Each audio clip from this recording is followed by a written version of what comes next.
Good evening all, and welcome back to Untold Fears.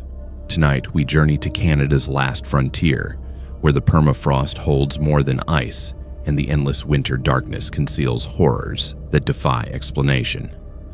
The Yukon Territory, a land of isolated communities separated by hundreds of frozen miles, where help is often impossibly far away and the line between reality and nightmare grows dangerously thin. In these 10 accounts, you will hear from those who survived encounters with stalkers emerging from the wilderness, voices that call from abandoned mines, and vanishings that leave investigators with nothing but questions and dread. These are not legends passed down through generations. These are recent testimonies from ordinary people whose lives were forever changed by what lurks in Canada's frozen north. If you are new here, make sure to subscribe to Untold Fears for daily true horror content that will keep you up at night. Hit that notification bell so you never miss when the darkness calls. Now, let us step into the shadows of the Yukon small towns, where civilization ends and terror begins. I am a man in my mid-30s, and this happened to me in the winter of 2023. And I still get this sick feeling in my stomach whenever I think about how close I came to becoming another unsolved missing person case in the Yukon. It is kind of embarrassing to admit now, but at the time I was so desperate for human connection in that isolated place that I ignored every red flag. I can look back on it now with my wife and talk about how naive I was, but it was absolutely terrifying at the time. It started when I moved to Dawson City for work. I had been hired as a mechanic at a small mining equipment repair shop that serviced the exploration operations scattered throughout the territory. The pay was excellent, and I needed a fresh start after my divorce, so I packed up my truck and made the long drive north. Dawson City is not like anywhere else I have ever lived. The population hovers around 1,300 people, and during the deep winter months, it feels even smaller. The sun barely rises above the horizon, and temperatures regularly drop to minus 40 degrees. Everyone knows everyone, and strangers stand out immediately. I rented a small apartment above one of the old storefronts on Front Street, and I threw myself into my work. The shop specialized in repairing crushers, conveyor systems, and the heavy machinery used in hard rock mining operations. Most of our clients were exploration companies working remote claims, accessible only by winter ice roads. It was hard physical work, but I enjoyed the challenge and the craftsmanship required. The owner, an older man named Frank, ran a tight operation and did not tolerate sloppy repairs. He used to say that out here, equipment failure in the wrong place at the wrong time could mean someone freezing to death waiting for a rescue that might take days. After about 2 months, I started noticing one customer who came in more frequently than others. His name was James, or at least that is what he told me. He was probably in his late 40s, with a weathered face and the kind of beard that men grow when they spend most of their time in the bush. He owned a small placer mining operation about 60 kilometers outside town, and he was always bringing in equipment that needed welding or parts replacement. Unlike most of our clients who dropped off equipment and left, James would hang around the shop and chat while I worked. At first, I found it a bit annoying, but I was so starved for social interaction that I eventually started looking forward to his visits. James seemed friendly enough. He would tell stories about living off the grid, about the wildlife he encountered, about the challenges of mining in permafrost. He asked about my background, about why I had moved north, and I found myself opening up to him more than I probably should have. I told him about my divorce, about wanting to disappear for a while, about how I did not have any family or friends who knew exactly where I was.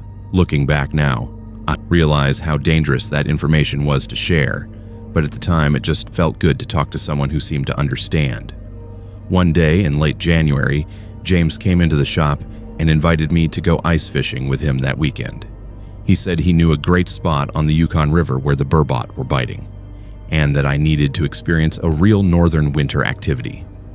I hesitated at first because I had never been ice fishing before, but he insisted it would be fun and that he had all the gear I would need.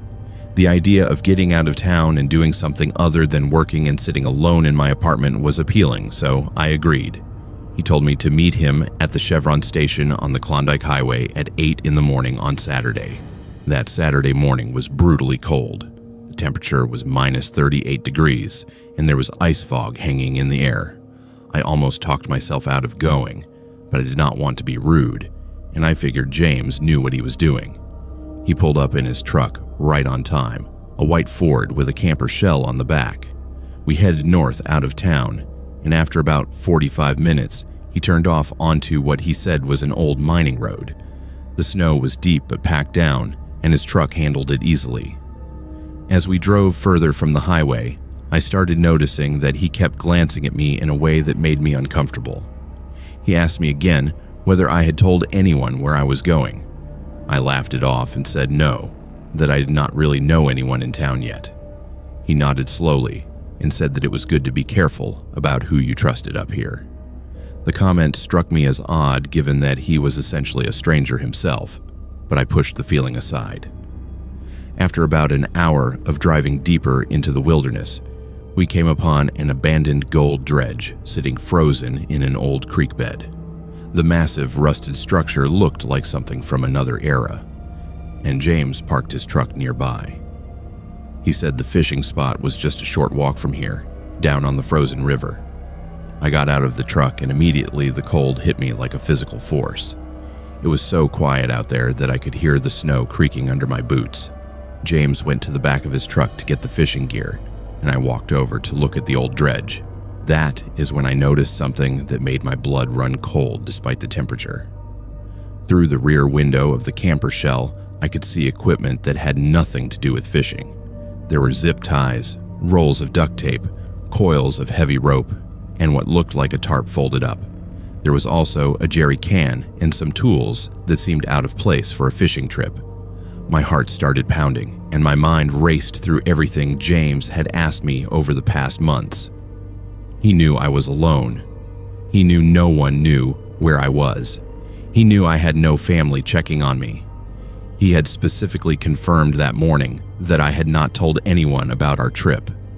This was not a fishing trip. This was something else entirely. I forced myself to stay calm and walked back around to where James was pulling gear out of the truck. I needed to act normal while I figured out how to get out of this situation. I asked him casually where exactly the fishing spot was, and he pointed down toward the river, which I could barely see through the trees. He said it was about a 10-minute walk through the bush. There was no trail, no one around for dozens of kilometers, and temperatures that would kill me in hours if I ran without proper preparation. I pretended to adjust my boot and pulled out my phone, praying I had some kind of signal. I had one bar. I made a show of checking something on my phone and then said loudly, so James could hear, that I needed to update my location sharing with my coworker Frank because he got worried if I did not check in every few hours since that incident last month. There had been no incident, and I had never shared my location with Frank. But James did not know that. I watched his face carefully. His friendly expression shifted slightly, and his eyes narrowed. He asked what kind of incident, and I made up a story about getting stuck on a back road and Frank having to come pull me out. I said Frank insisted I use that phone tracking feature whenever I went out of town now, and that he would call the RCMP if I did not update it regularly. I added that it was annoying, but Frank was paranoid after some prospector went missing last year and was not found for 3 weeks. The change in James was immediate and unsettling. He became very quiet and started putting the gear back into his truck. He said that actually he had forgotten he had something he needed to take care of back at his claim, and maybe we should reschedule the fishing trip. His hands were shaking slightly as he closed the camper shell, and he would not make eye contact with me anymore. The drive back to town was the longest hour of my life. Neither of us spoke. James drove faster than he had on the way out, and I kept my hand in my pocket gripping my phone the entire time. I had texted Frank from the truck, just a simple message asking if he was around, anything to create a digital trail. When we finally reached the Chevron station, I thanked James for his time and got into my truck as quickly as I could without running. He drove off toward the north without saying goodbye. I went straight to the RCMP detachment in Dawson City and told them everything. The officer I spoke with took my statement seriously and said they would look into it. He mentioned that James was not unknown to them and that he had been questioned years ago in connection with a missing person case that was never solved. The person had disappeared after telling coworkers they were going ice fishing with someone, but no one had ever been able to prove James was involved. The RCMP tried to locate James over the following weeks, but he had vanished. His truck was eventually found abandoned near the Alaska border, and his mining claim was deserted. They searched the area where he had taken me, but found nothing conclusive. To this day, I do not know what James had planned for me that day, but I am absolutely certain that if I had not seen that equipment in his truck and invented that story about location tracking, I would not have made it back to Dawson City. I finished out my contract at the shop, but I could not stay in Dawson after that. Every truck that pulled up made me nervous, and I kept wondering if James would come back. I moved back south that spring and eventually met my wife, who knows the whole story. She says I was smart to trust my instincts, but I know it was mostly luck. The Yukon is a beautiful place, but it is also a place where people can disappear without a trace, and where help is often too far away to matter. I think about that often, especially when I hear about another missing person case from up north. I wonder how many of those people met someone like James, and I wonder how many others are still out there, waiting in the frozen wilderness for their next opportunity. I am a woman in my late 20s, and this happened to me last summer in 2024, and it still terrifies me to the point where I have trouble sleeping through the night. I know how insane this sounds, and I have tried to rationalize it 1,000 different ways, but there is no logical explanation for what happened to me in Mayo. I am a researcher by training, and I approach everything with skepticism, but what I experienced in the Yukon has shaken my understanding of reality. I can talk about it now, but only because I am hundreds of kilometers away and I refuse to ever go back. It started when I received a grant to document oral histories from indigenous elders in central Yukon. I had been working on my graduate research focused on traditional knowledge systems and language preservation, and this opportunity to spend a month in Mayo conducting interviews seemed perfect for my thesis. Mayo is a small village of about 200 people located along the Stewart River, originally established during the silver mining boom of the early 1900s. It serves as the service center for the area, with most of the population being members of the Na-Cha-O-Nyak-Dun First Nation. The landscape around Mayo is stunning but harsh, with endless boreal forest, countless abandoned mines, and a sense of isolation that is difficult to describe unless you have experienced it. I arrived in early July when the days were incredibly long and the sun barely set. The light at that time of year is strange, creating this perpetual twilight that messes with your sense of time. I had arranged to rent a small cabin about 5 kilometers outside the village, down an old access road that led toward the McIntyre Creek area. The cabin belonged to someone who used it as a hunting camp, and they were happy to have someone staying there and keeping an eye on the place. It was basic but comfortable, with a wood stove, a generator for electricity, and a well for water.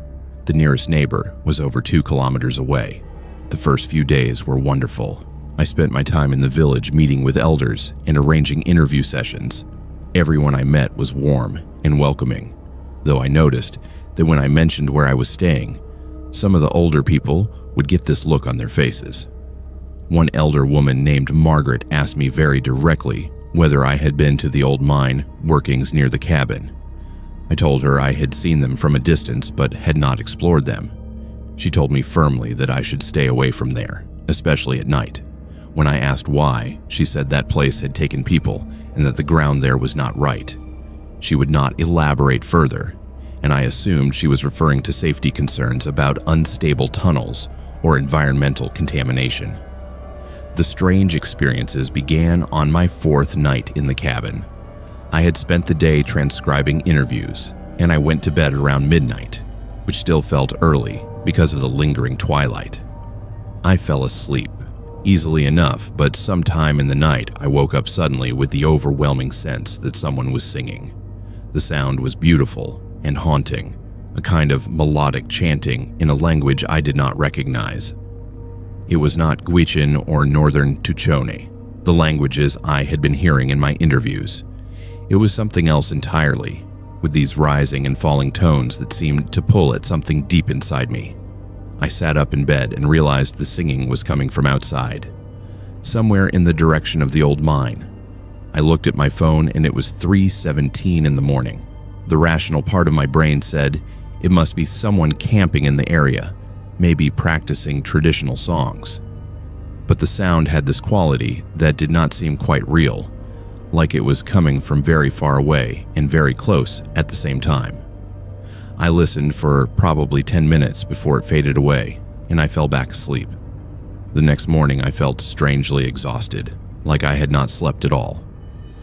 I mentioned the singing to one of my interview subjects later that day, and he became very serious. He asked me to describe exactly what I had heard, and when I did, he shook his head and said I needed to talk to Margaret again. When I found Margaret, she invited me into her home and made tea. She asked me whether I had gone outside during the night, and I said no, I had only listened from my bed. She looked relieved but told me I needed to be very careful. She said the old mine had spirits that called to people, and that those who answered the call often disappeared or came back changed. I should have packed up and moved to the village right then, but I am stubborn, and I did not want to seem like I was disrespecting their beliefs or being a typical scared outsider. I told myself it was just local folklore meant to keep people away from dangerous areas. That night, I made sure all my doors and windows were locked before I went to bed. I told myself I was being ridiculous, but I felt genuinely afraid for the first time. I woke up standing outside my cabin in my nightgown. The morning air was cold, and I was barefoot on the rough gravel. My heart was pounding, and I had absolutely no memory of leaving my bed, unlocking the door, or walking outside. I stumbled back inside and checked the time. It was 4:03 in the morning. I examined the door, and it was unlocked, which made no sense because I distinctly remembered locking it. I had never sleepwalked in my entire life, and the idea that I had done so now seemed impossible. I tried to convince myself it was stress or the strange light cycle affecting my sleep patterns, but I felt sick with fear. I called my supervisor back in Vancouver and explained that I was having some issues and might need to come back early. She told me to take care of myself and that the research could wait, but I had traveled so far and worked so hard to set up these interviews that I decided to stay a bit longer. I would just be more careful. That day, I went to the village and bought a length of rope. Back at the cabin, I tied one end around my ankle and the other end to the heavy iron bed frame. I felt ridiculous doing it, but I needed to know that I could not leave the cabin in my sleep again. I also set my phone to record audio through the night, thinking that if I was sleepwalking and sleep-talking, maybe I could figure out what was triggering it. I went to bed that night terrified of what might happen. I must have fallen asleep around midnight, and when I woke up, it was to the sensation of cold dirt under my feet and the smell of earth and rot. I was standing at the entrance of the old mine shaft near my cabin. The sun was just beginning to rise, and I could see the dark opening of the tunnel in front of me. I looked down and saw that the rope around my ankle had snapped. It had not come untied. It had broken, with the frayed end showing that something had pulled it apart with tremendous force. I have never run faster in my life than I did getting back to that cabin. I was sobbing, and my feet were bleeding from the rocks and roots I had stumbled over. Once inside, I locked every door and window and shoved furniture against the door. I looked at my phone and saw that it had recorded for over 4 hours. I did not want to listen to it, but I needed to know what had happened. The recording started with normal silence, just the sounds of the cabin settling and the wind outside. Then around 3 in the morning, I could hear the singing again, that same beautiful haunting melody. A few minutes later, I heard myself get out of bed. I heard my own voice, but I was not speaking English. I was responding to the singing in that same unknown language, speaking words I had never learned and could not possibly know. I heard the door unlock and open. I heard my footsteps walking away from the cabin. The recording continued for another hour, just wind and distant sounds, before it ended when the phone battery died. I sat there listening to my own voice speaking in a language I did not know, and I realized that whatever was in that mine had been calling me for days. It had pulled me from my bed, snapped a thick rope, and drawn me to the entrance of those dark tunnels. I looked at my hands and saw that my fingernails were packed with dirt, and there was soil on my nightgown. I had been digging or crawling, and I had no memory of any of it. I did not even pack properly. I threw my essential belongings into my car and drove straight to the village. I found Margaret and played her the recording. She listened to me speaking in that unknown language, and her face went pale. She said that was old language from before the current people, and that I was very lucky to have woken up when I did. She said the mine had been trying to take me below, and that if I had gone deeper into the tunnels, I would never have found my way back out. She performed a cleansing ceremony for me and gave me something to wear around my neck for protection. She told me I needed to leave Mayo and not come back.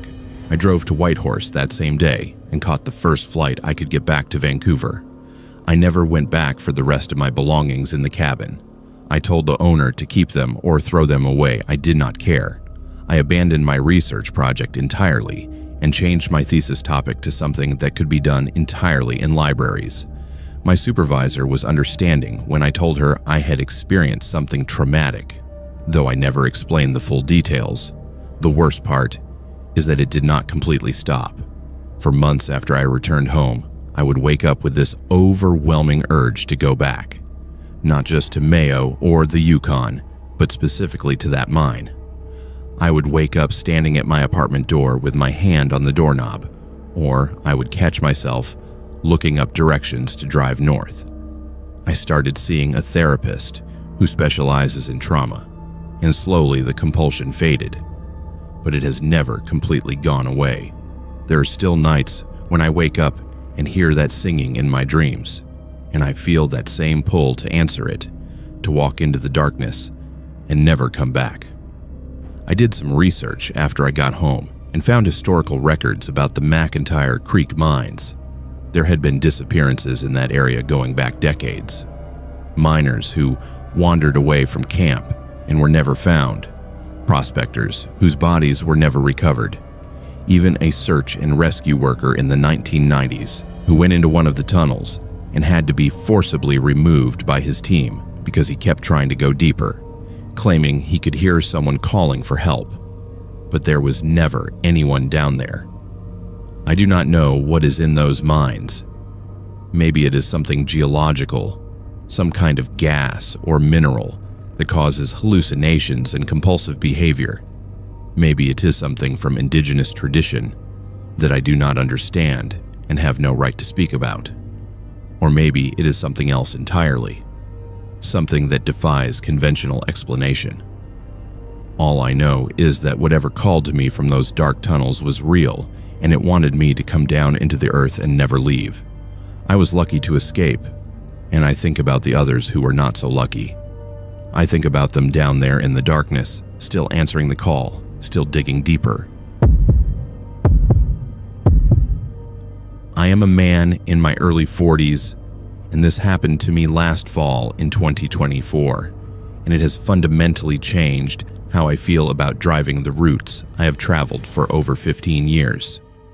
I know how this sounds, and I have debated whether to share this at all, but after talking to other truckers who drive the same stretches of highway, I learned that I am far from the only person who has experienced this. It is still deeply unsettling to think about, and there are certain sections of road I now refuse to drive at night no matter how much the company offers to pay me. I am a long-haul trucker, and I have been driving routes between Whitehorse and the Alaska border for the past 16 years. The Klondike Highway is my regular run, a stretch of road that covers over 700 kilometers through some of the most isolated territory in North America. During the summer months, the highway is busy with tourists heading to Dawson City and into Alaska, but in the fall and winter, it can be hours between vehicles. The landscape is stunning but unforgiving, with dense boreal forest, frozen rivers, and mountains that seem to go on forever. Cell phone coverage is spotty at best, and if you break down in the wrong place during winter, you could be in serious trouble before help arrives. I have always enjoyed the solitude of these drives. There is something meditative about the endless road, the rhythm of the kilometers passing, the northern lights dancing overhead on clear nights. I've seen wolves, caribou, grizzly bears, and moose. I've driven through blizzards and temperatures that made my diesel fuel gel despite the additives. I thought I had experienced everything these northern highways had to offer, but I was wrong. It happened on a run in late October. I was heading north from Whitehorse toward Dawson City with a load of supplies for one of the mining operations. I had left around 6 in the evening, planning to make it to Dawson by early morning. The sun had set hours earlier and the highway was empty. The temperature had dropped to around -15, and there was fresh snow on the road, nothing I could not handle but enough to keep my speed down and my attention focused. I was about 40 kilometers past Carmax, which is a small village roughly halfway between Whitehorse and Dawson, when I saw her standing on the side of the highway.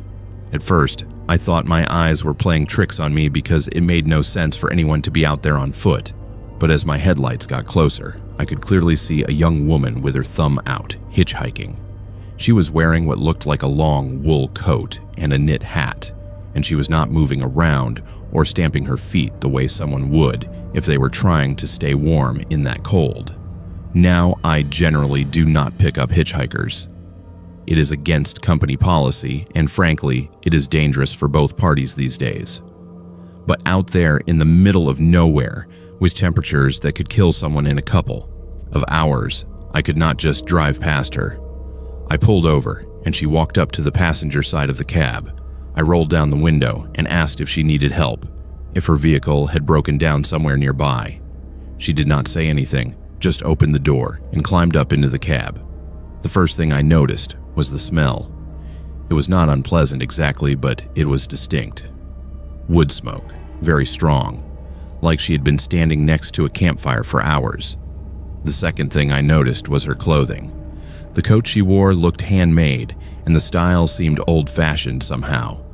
But what really struck me was her expression. She just stared straight ahead through the windshield, completely blank, like she was not really seeing anything. I asked her where she was heading and whether she was okay. No response. I asked if she had been in an accident or if someone else needed help. Nothing. She just sat there staring forward, with her hands folded in her lap. I could see now that her skin was very pale, and there was something off about the way the shadows fell on her face, like the interior lights of the cab were not quite reaching her properly. I felt a chill run down my spine that had nothing to do with the temperature outside. I told her I was heading to Dawson and that I could take her as far as Pelly Crossing or wherever she needed to go. She did not acknowledge me at all. I thought maybe she was in shock from exposure or trauma, so I cranked up the heat and got the truck back on the road. I figured once we got to Pelly Crossing, I could get her to the nursing station and let them deal with whatever was going on. The drive was incredibly uncomfortable. She never moved, never blinked that I could see, just stared ahead with that blank expression. I tried making small talk about the weather and the route, anything to fill the oppressive silence, but she gave no indication she could even hear me. The smell of wood smoke got stronger as we drove, filling the entire cab. I cracked my window, despite the cold, just to get some fresh air circulating. About 30 minutes down the road, I needed to check something in my logbook. I took my eyes off the road for maybe 5 seconds to glance at the paperwork on my clipboard. When I looked up, I instinctively glanced over at the passenger seat to make sure she was still okay. The seat was empty, completely empty. The door had never opened. I'd not heard anything. She had simply vanished. I slammed on the brakes and the truck skidded to a stop on the snowy highway. My heart was pounding and I could not process what had just happened. I turned on the interior lights and checked the entire cab. No one was there. The passenger door was still locked from the inside, exactly as it had been since she got in. There were no footprints in the frost that had formed on the outside of the windows. The only evidence she had been there at all was the lingering smell of wood smoke and a slight dampness on the passenger seat, like snow had melted there. I sat there for probably 20 minutes trying to rationalize what had happened. Maybe I had been more tired than I thought. Maybe I had hallucinated the whole thing due to fatigue or carbon monoxide somehow getting into the cab. But the smell was real, and the wet seat was real, and I knew with absolute certainty that I had picked someone up. I eventually got the truck moving again, but I kept glancing at the passenger seat every few seconds, half expecting her to reappear. When I got to Pelly Crossing about an hour later, I stopped at the gas station and went inside. I must have looked pretty shaken because the woman working there asked if I was all right. I told her what had happened, expecting her to look at me like I was crazy. Instead, her expression became very serious, and she asked me to describe the woman. When I told her about the old-fashioned coat and the blank stare and the smell of wood smoke, she nodded slowly. She told me I had picked up the Klondike ghost, and the truckers and drivers had been reporting the same experience for decades. She said the woman I described matched the accounts almost exactly. According to local knowledge, she was a young woman who died in a car accident somewhere along that stretch of highway back in 1987. Her car had gone off the road during a winter storm, and she had tried to walk for help but froze to death. They did not find her body until spring. Ever since then, drivers report picking her up on cold nights, and she always vanishes without a trace before reaching Pelly Crossing. I went back to my truck, feeling even more unsettled than before. I finished the drive to Dawson, dropped off my load, and headed back to Whitehorse. On the return trip, I drove past the spot where I'd picked her up.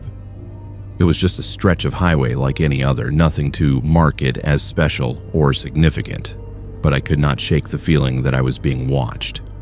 Over the next few weeks, I asked other truckers who run the northern routes whether they had ever experienced anything strange. More than a few admitted they had picked up the same hitchhiker over the years. Some described her exactly as I had seen her. Others said she appeared different, but always vanished in the same way. One driver told me he had picked her up 3 separate times over a span of 10 years, always in the same area, always in late fall or winter. The worst part came about a month later. I was making another run to Dawson, and I was passing through Carmack's around midnight. As I drove through the village, I glanced in my rear view mirror to check my trailer. That is when I saw her sitting in the passenger seat behind me, visible in the reflection. The same woman, the same blank expression staring forward. I jerked my head around to look at the actual passenger seat, and it was empty. When I looked back at the mirror, she was gone. Since then, I see her regularly in my mirrors when I drive, that route at night. She is never there when I turn to look directly, only in the reflections. Sometimes she is sitting in the passenger seat. Sometimes she is standing at the side of the road as I pass. I have started to recognize the locations where she appears most frequently. Other drivers I have talked to say the same thing happens to them once they pick her up the first time. It is like she marks you somehow, and after that she becomes a regular passenger on your northern runs. I tried explaining this to my dispatcher and asking to be moved to different routes, but they told me I was being superstitious and that the northern runs pay too well to give up over ghost stories. So I continue driving the Klondike Highway. But I never stop for hitchhikers anymore, no matter how desperate their situation might appear. And I try not to look in my mirrors more than necessary when I drive past Carmack's late at night. My wife thinks the isolation and long hours are getting to me, and maybe she is right. But I know what I saw and what I continue to see. That woman died alone on a frozen highway decades ago, and for some reason she is still out there, still trying to get wherever she was going that night. I do not know if she is asking for help or warning drivers about something, or simply replaying her final hours over and over. All I know is that the Klondike Highway has its own passengers, and they do not always leave when you think they should. I am a woman in my early 30s, and this happened to me in the spring of 2024, and I am still receiving counseling for the violation I felt and the fear that consumed my life for months afterward. It is humiliating to admit how naive I was and how completely I misjudged someone who lived right next door to me. I can talk about it now because he is in custody and I have moved far away. But there are still nights when I wake up convinced someone is in my apartment, going through my things while I sleep. It started when I relocated to Watson Lake to teach at the elementary school. I had been working as a teacher in Vancouver for 5 years, but I was burned out on the city and wanted a complete change of pace. When the position in Watson Lake came up, offering a significant salary increase and the chance to experience life in a small northern community, I applied immediately. Watson Lake is a town of about 200 people, located at the junction of the Alaska Highway and the Robert Campbell Highway in southeastern Yukon. It is known for the signpost forest, where travelers have been posting signs from their hometown since 1942, and for being the gateway community to the territory. I arrived in early March when there was still deep snow on the ground and temperatures hovering around -20. The school arranged housing for me in a duplex on the edge of town. It was a newer building, well insulated and comfortable, with my unit on one side and another tenant on the other. The duplex was owned by a local family who lived elsewhere in town, so I would not be living with a landlord watching my every move. I was excited about the independence and the chance to settle into this new chapter of my life. My neighbor introduced himself the day I moved in. His name was Benjamin, and he seemed friendly and helpful. He was probably in his mid-40s, worked at the airport doing maintenance, and had lived in Watson Lake for about 3 years. He helped me carry some boxes from my truck and gave me advice about where to shop, which restaurants were good, and what winter gear I would need. He mentioned that he kept odd hours because of his work schedule, so I should not worry if I heard him coming and going at strange times. I appreciated the heads up and thought it was considerate of him to mention it. Over the first few weeks, Benjamin continued to be the model neighbor. He would clear snow from both sides of the driveway without being asked. He brought over firewood when I mentioned I was planning to use the wood stove. When my truck would not start one particularly cold morning, he came over with jumper cables and got me running in time for school. I felt lucky to have landed next to someone so helpful, especially in a place where I did not know anyone yet. The school year was going well.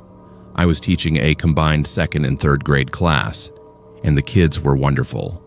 The community was welcoming, and I was starting to feel like I had made the right decision moving north. I threw myself into my work and started exploring the area on weekends. Watson Lake was more isolated than I had anticipated, with Whitehorse being over 400 kilometers to the west and Fort Nelson being the nearest town of any size in British Columbia, about 300 kilometers to the southeast. But I found the isolation peaceful rather than oppressive.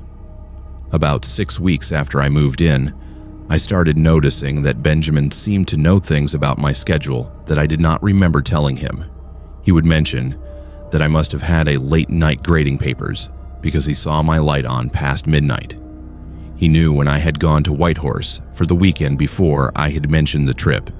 He commented on groceries I had bought, asking if I was planning to try making bannock because he noticed I had picked up lard and flour.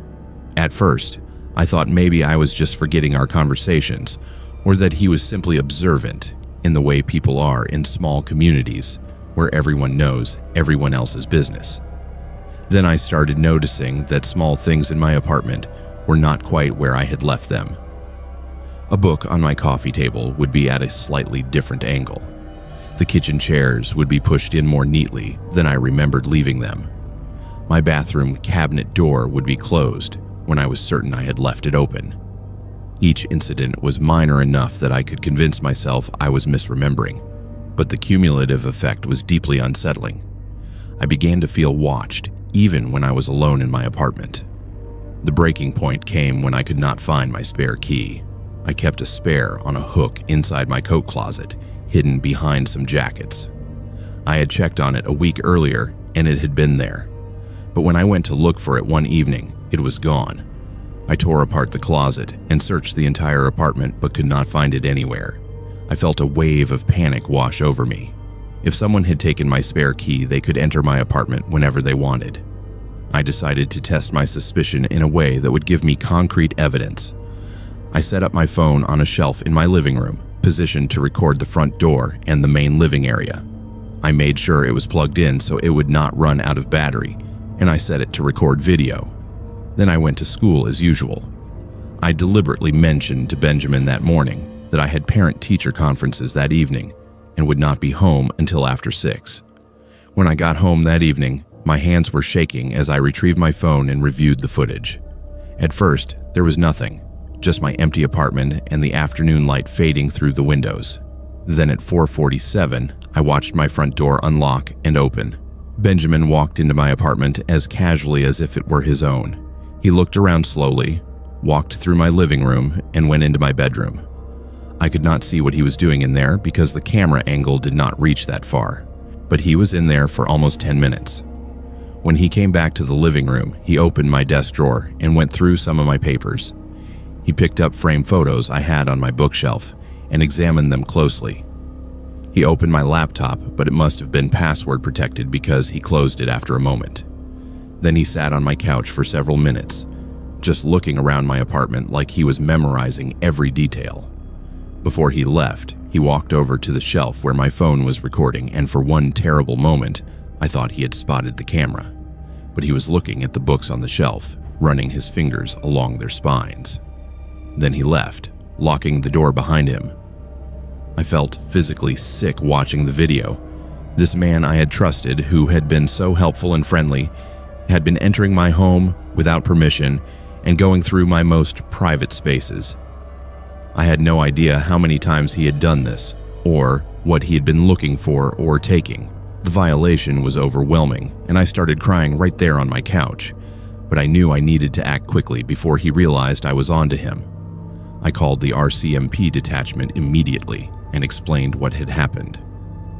2 officers came to my apartment within the hour, and I showed them the video. They took my statement and said they would confront Benjamin, but that I should pack a bag and stay elsewhere for the night in case the situation escalated. I went to stay with another teacher from the school who had become a friend, and I barely slept that night. The next morning, the RCMP told me they had searched Benjamin's apartment and found things that made my blood run cold. He had created a shrine to me in one of his closets. There were dozens of photographs of me that he had taken without my knowledge, printed out, and pinned to the walls. There were items he had stolen from my apartment over the months, personal things like a hair tie, a coffee mug I had thought I lost, even a t-shirt I slept in. He had notebooks filled with observations about my routine, what I wore, who I talked to, what time I went to bed each night. The RCMP also discovered that this was not his first offense. Benjamin had been fired from a previous job in Fort St. John, British Columbia, for stalking a female co-worker. He had been issued a restraining order in that case, but had never faced criminal charges because the woman had been too frightened to pursue the case fully. He had moved to Watson Lake shortly after that incident. And apparently, I was not his first target here either. 2 other women in town had reported feeling like someone had been in their homes when they were away, but there had never been enough evidence to prove anything. Benjamin was arrested and charged with multiple offenses, including breaking and entering, theft, criminal harassment, and possession of stolen property. During questioning, he admitted that he had been obsessed with me since the day I moved in. He said he had made a copy of my spare key the first time I had invited him in for coffee in those early weeks. He had been entering my apartment several times a week, whenever he knew I would be at school or away from home. He would go through my belongings, read my journal, look at my photos, and sometimes just sit in my space surrounded by my things. The most chilling detail came when the RCMP told me that based on the volume of photos and observations in his apartment, he had been planning something more serious. They found internet searches on his computer about how to disable smoke alarms, the effects of different sedatives, and isolated locations around Watson Lake where someone could be taken without being seen. The officer told me frankly that if I had not caught him when I did with that video evidence, they believed he would have eventually escalated from stalking to abduction or worse. The duplex owner was horrified when they learned what had happened and offered to let me break my lease without penalty. But I could not stay in Watson Lake at all after that. Every time I saw Benjamin's empty apartment or walked past the places where he had followed me without my knowledge, I felt sick. I finished out the school year, but I requested a transfer and moved to a teaching position in Whitehorse that fall. Even there, almost 500 kilometers away, I found myself constantly checking over my shoulder and feeling paranoid about new neighbors. Benjamin pleaded guilty to avoid trial, and he was sentenced to 3 years in prison, followed by probation with strict conditions. The Crown prosecutor told me that the video evidence I had collected was crucial to securing the conviction, and that my quick thinking had likely prevented him from hurting me or someone else. But I do not feel brave or clever. I feel violated and stupid for not seeing the signs earlier. I have learned that predators like Benjamin are skilled at presenting themselves as helpful and trustworthy.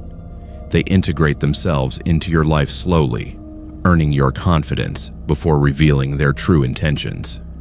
The isolation of small northern communities can make people particularly vulnerable because everyone is so dependent on neighbors for help, and there is a culture of trust that predators exploit. I still teach, and I love my work, but I will never be as trusting as I was before Watson Lake. I change my locks immediately when I move anywhere new. I never give anyone a spare key, not even friends. I have cameras in my apartment that I monitor from my phone, and I pay attention to those small signs that something is not quite right, because ignoring those instincts almost cost me everything. I am a man in my late 20s, and this happened to me in the winter of 2023, and it has completely changed my relationship with the wilderness I once loved. I know this will sound unbelievable, and I have struggled with whether to share this story at all because I understand how insane it sounds. I am a rational person with a degree in environmental science and years of experience working in remote areas, but what I encountered near Kluane Lake defies every logical explanation I have tried to apply to it. I still have nightmares about it, and I refuse to go back to that area alone. I work as a wildlife photographer, specializing in northern landscapes and aurora photography. I have spent years traveling throughout the Yukon and Alaska capturing images of the wilderness, and I've always felt comfortable in isolated environments. In December 2023, I planned a solo camping trip to Kluane Lake to photograph the northern lights during the new moon, when the skies would be darkest and the aurora most visible. Kluane Lake is the largest lake entirely within the Yukon Territory, spanning about 400 square kilometers and located roughly 60 kilometers northwest of Haines Junction. The area is known for its stunning mountain scenery and pristine wilderness. I arrived at a remote access point along the Alaska Highway on a clear evening when the temperature was hovering around -28 degrees. I set up my cold weather camping gear on the frozen lakeshore, about a kilometer from the highway down an old trail. The location was perfect, with an unobstructed view of the northern sky and minimal light pollution. The sun had set around 4:30 in the afternoon, and I had hours of darkness ahead to capture the aurora if it appeared. By 8 in the evening, the northern lights began their display. Ribbons of green and purple light danced across the sky, undulating and shifting in patterns that never ceased to amaze me, no matter how many times I witnessed them. I set up my camera equipment and began shooting long exposures, periodically checking my shots and adjusting my settings. The silence out there was absolute except for the occasional crack of ice on the lake settling in the cold. I was in my element, completely focused on my work. Around 10:30, I took a break to warm my hands and have some hot coffee from my thermos. I happened to glance out across the frozen lake, and I noticed something that had not been there before. About 300 meters out on the ice, there was a dark figure standing completely motionless. My first thought was that another photographer had arrived and set up out on the lake for a different perspective. But something about the shape seemed wrong. The figure was too tall and too narrow, and it was not wearing any visible winter gear that I could make out despite the extreme cold. I grabbed my telephoto lens and aimed it at the figure to get a better look. What I saw through the viewfinder made my stomach drop. It was humanoid in shape, but the proportions were incorrect. The limbs were too long for the torso, and the head seemed too small. It was standing in a position that looked uncomfortable, with its arms hanging at odd angles and its legs slightly bent. But the most disturbing aspect was that it appeared to be covered in frost or ice, like it had been out there for days in the elements. Yet it was clearly standing upright and appeared to be facing my direction. I lowered my camera and looked with my naked eyes, and the figure was still there in the same position.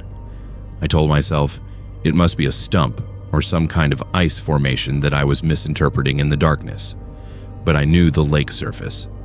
I had studied this area in daylight before making camp, and there had been nothing out there. The ice was relatively smooth and clear of obstacles. I decided to keep an eye on it while I continued photographing the aurora. For the next hour, I would glance out at the figure periodically, and it had not moved at all, not even a slight shift in position. No human being could stand motionless in minus 28-degree weather for over an hour. I began to feel deeply uneasy, but I tried to focus on my work and ignore it. Then around midnight, I looked out again and felt my blood turn cold. The figure had moved. It was no longer 300 meters away. It was now approximately 150 meters from my camp, standing in a new location on the ice. But I had not seen it move. I had not looked away from that area for more than a few minutes at a time, and there was no way something could have covered that distance across open ice without me noticing movement. I grabbed my telephoto lens again and zoomed in on the figure. Through the lens, I could see details that terrified me. The figure was definitely humanoid, but it was not human. Its surface appeared to be solid ice, like a person who had been frozen solid, but was somehow still standing. The face, if it could be called that, had rough indentations where eyes and a mouth might be, but no clear features. Frost crystals covered its entire form, glittering in the ambient light from my camp and the aurora overhead. I put down my camera and made a decision. I needed to leave immediately. Every instinct I had was screaming that I was in danger, and I have learned over years in the wilderness to trust those instincts. I began packing my gear as quickly as I could with shaking hands. My tent, my sleeping bag, my camera equipment, everything was thrown into my truck bed without my usual careful organization. As I was loading the last of my gear, I made the mistake of looking back at the lake. The figure was moving toward me, not walking in a normal way, but moving in a jerky, unnatural gait like stop-motion animation. Its limbs would be in one position, then suddenly in another position, several meters closer, without the smooth transition of normal movement. It was covering ground impossibly fast in these stuttering motions. I threw the last bag into my truck, jumped into the driver's seat, and started the engine. My hands were shaking so badly I could barely get the key in the ignition. The truck was cold, and the engine turned over sluggishly, but it started.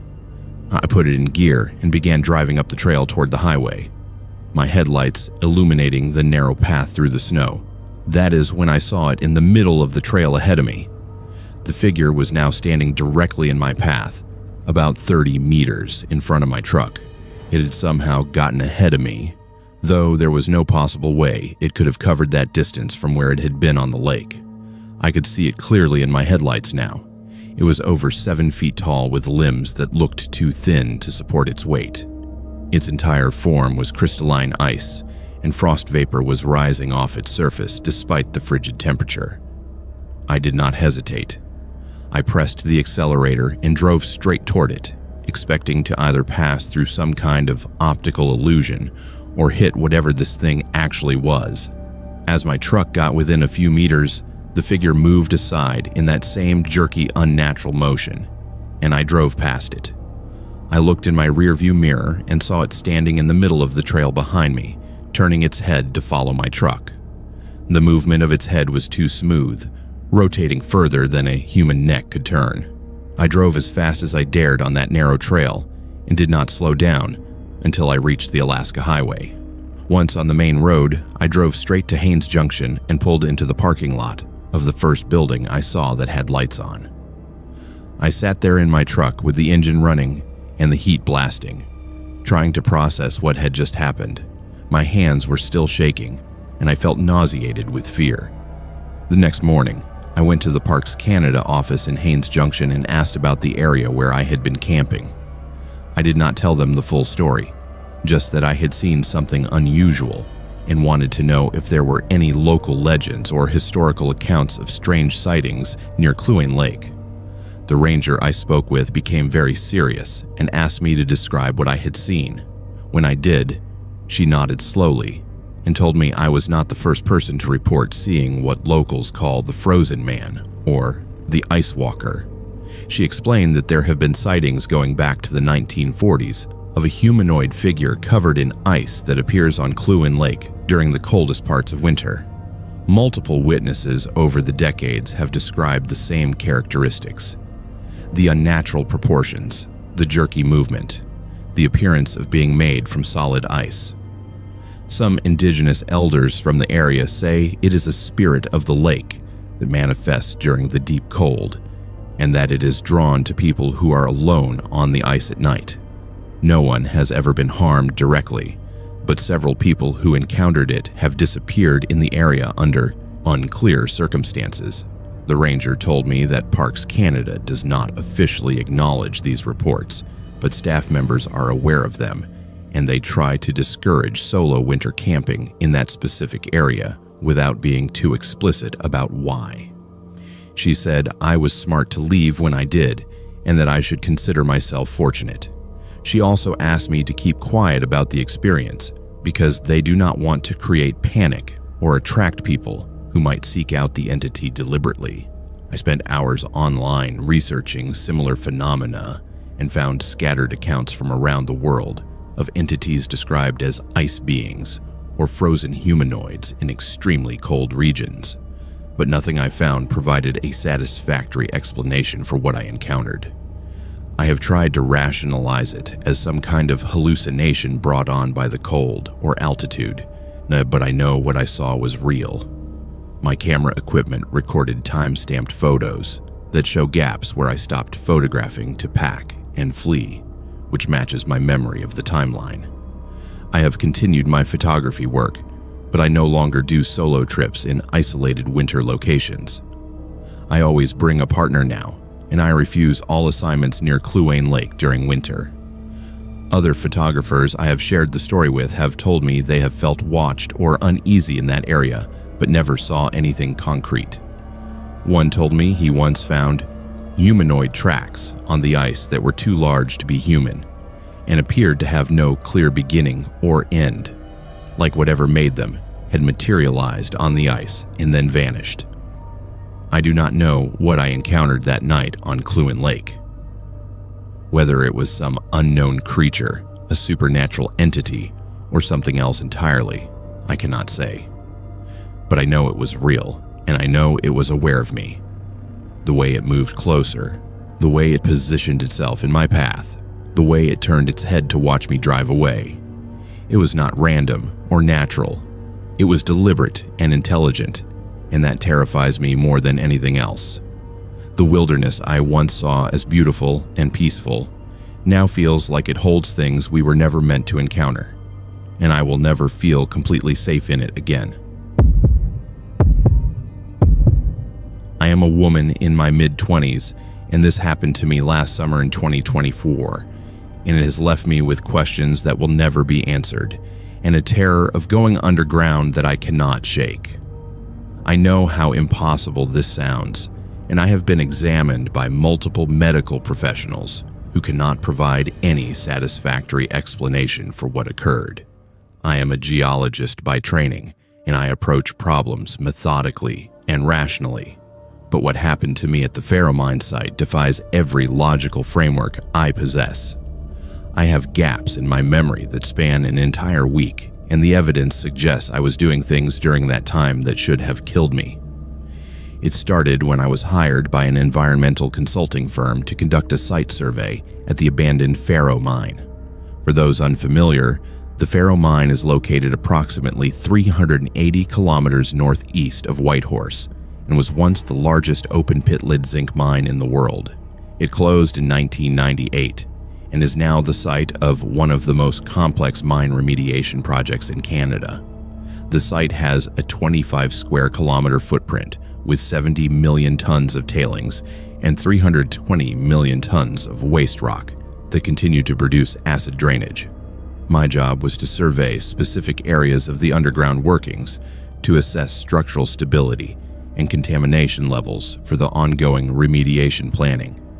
I arrived in the town of Faro on a Sunday evening in early July. The town itself has a population of around 350 people, down from over 2,000 during the mine's operational years. It has an eerie feeling of abandonment, with empty houses and closed businesses serving as reminders of its former prosperity. I checked into the town's only motel, a small place with about a dozen rooms, and prepared my equipment for the week ahead.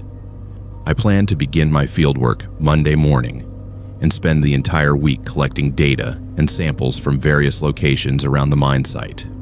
I remember Monday morning very clearly. I woke up at 6:30, had breakfast at the motel restaurant, and drove the 15 kilometers to the mine site. The scale of the place is staggering when you first see it. The open pit is enormous, and the waste rock piles look like mountains. I signed in with the site security office, went through the safety briefing, and was given access to the areas I needed to survey. The plan was to spend Monday mapping surface features and reviewing access points to the underground sections I would need to enter later in the week. That is the last clear memory I have until the following Monday. The next thing I knew, I was sitting in my motel room and sunlight was streaming through the window. I looked at my phone and the date showed it was Monday again. Monday, July 15th. A full week had passed. I stared at the screen in confusion, certain there must be some mistake. I checked my laptop, the television, every clock in the room. They all confirmed the same date. 7 days had vanished from my memory like they had never happened. I felt a wave of panic wash over me. I tried to recall anything from the past week. Had I been in an accident? Had I been sick? But I felt physically fine. I was wearing clean clothes and sitting in my motel room as if everything was normal. I checked my belongings and nothing seemed missing. My wallet, my keys, my equipment, everything was where it should be. But I had absolutely no memory of 6 full days of my life. I immediately went to the motel office and asked the clerk whether I had been around during the past week. She looked at me strangely and said yes. I had been coming and going every day, leaving early in the morning and returning late at night. She said I had seemed fine, maybe a bit tired, but nothing unusual. I asked whether I had said anything about feeling sick or having problems, and she said no. I'd barely spoken to anyone all week. I got in my truck and drove to the mine site, trying to reconstruct what I might have been doing for the past week. When I arrived at the security office, the guard greeted me by name and mentioned that I had been putting in long hours. I asked him to check the sign-in logs for the past week.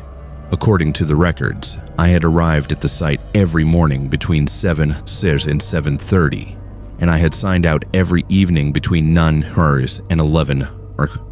The log showed I had been accessing multiple areas of the underground workings, including sections that were marked as dangerous and off-limits for solo access. I felt sick looking at those logs. I had no memory of any of it. The guard showed me my signatures in the logbook and they were definitely mine. He said I had been very focused and had declined offers from other workers to join me for lunch or coffee. He mentioned that a few people had commented I seemed distant and preoccupied, but everyone assumed I was just intensely concentrated on my work. I went back to my truck and checked my equipment. My GPS unit had recorded hundreds of waypoints over the past week, showing my movements throughout the mine site. I had traveled extensively underground, covering areas I had only planned to briefly survey. When I downloaded the data, I saw that I had gone more than 40 kilometers into the underground tunnel systems, far deeper than any legitimate reason would justify. Some of the locations were in areas that had been sealed off decades ago due to instability and contamination. Then I checked my camera. There were over 800 photos on the memory card that I had no recollection of taking. I sat in my truck scrolling through them with increasing horror. The photos showed me in tunnels deep underground, my headlamp illuminating rock walls and old equipment. But there were photos that made no sense. In dozens of them, there were dark figures visible in the background behind me, humanoid shapes standing in the shadows of the tunnels, partially visible at the edge of the light. In some photos, they were close, just a few meters behind me. In others, they appeared to be following me deeper into the darkness. My hands were shaking as I continued through the photos. In several images, I could see my own arm extended, suggesting I had taken selfies. But my expression in these photos was wrong. My face was blank. My eyes looked distant and unfocused, like I was not fully present. In one particularly disturbing photo, I was standing in front of a tunnel entrance that had been barricaded with chains and warning signs. The chains had been cut and pushed aside, and I was posed in the entrance as if I was about to enter. I immediately went back to the security office and told them I needed to report a serious safety incident.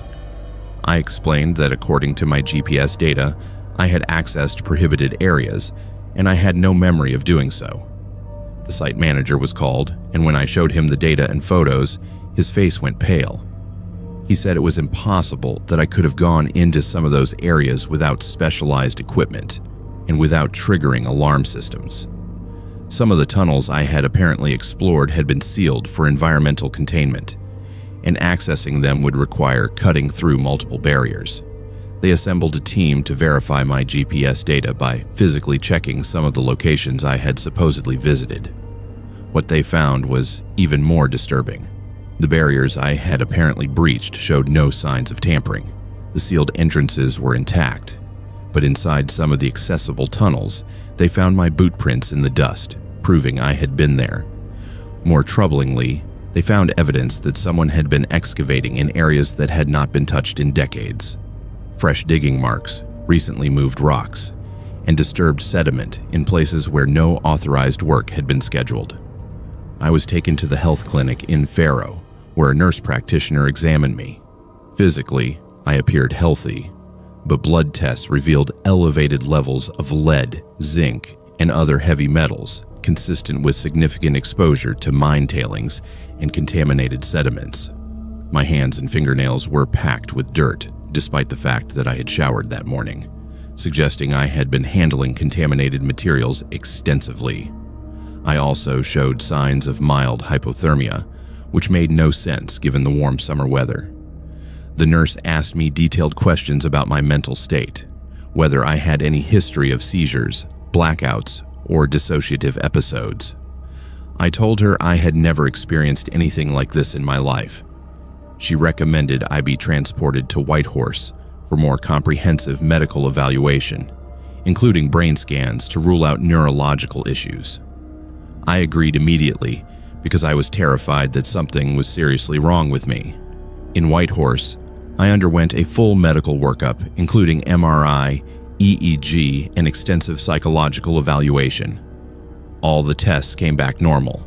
There was no evidence of brain injury, seizure activity, or any physical cause for my amnesia.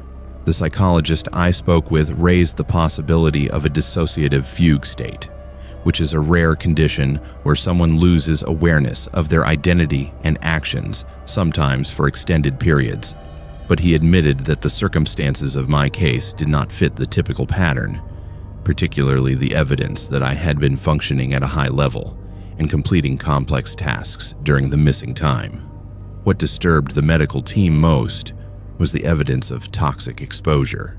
The levels of contamination in my system indicated I had spent significant time in highly polluted areas without proper protective equipment, and I had likely been handling tailings materials directly with my bare hands.